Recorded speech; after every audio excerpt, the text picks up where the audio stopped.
মৌলভীবাজারে কুলাউড়া ও বড়লেখা উপজেলার সীমান্তবর্তী খাসিয়া পানপুঞ্জিগুলোতে হঠাৎ বেড়েছে ডেঙ্গু আক্রান্তের সংখ্যা। স্থানীয় সরকারি বেসরকারি চিকিৎসা কেন্দ্রগুলোতে রোগীদের ভিড়।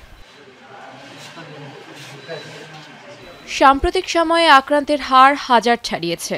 কুলাউড়া উপজেলা স্বাস্থ্য কমপ্লেক্স ও ব্রাহ্মণবাজার খ্রিস্টান মিশনারি সহ বিভিন্ন হাসপাতালে ভর্তি আছেন অন্তত ৩০০ জন। আক্রান্তদের মধ্যে সবচেয়ে বেশি কুলাউড়া উপজেলার খাসিয়া জনগোষ্ঠী সহ পাঞ্জুমের বাঙালি কৃষি শ্রমিকরাও।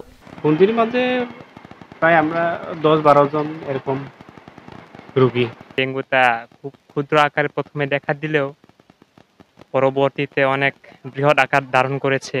এখন প্রায় এখানে অনেকগুলো পুঞ্জি আছে, সব পুঞ্জিগুলোতেই তো ডেঙ্গু ধরা পড়তেছে। 100+ এর মতন আক্রান্ত হয়েছে পুঞ্জিগুলোতে। সবাই বিভিন্ন উপজেলায় যাচ্ছে। প্রায় 200 রোগী চিকিৎসা সেবা নিয়েছে। ইতিমধ্যে এখান থেকে প্রায় 180+ রোগী সুস্থ হয়ে বাড়ি ফিরে চলেছে এবং আমাদের টোটাল প্রাদুর্ভাবটা বেশি দেখা দিয়েছে পুঞ্জিগুলোতে।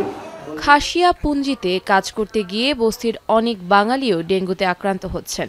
উন্নত চিকিৎসার জন্য পাঠানো হচ্ছে বিভিন্ন হাসপাতালে। 15টার মতো ভর্তি হয়েছে, আর বেশিরভাগই পানপুঞ্জি পাহাড়িয়া এলাকার রোগীগুলো।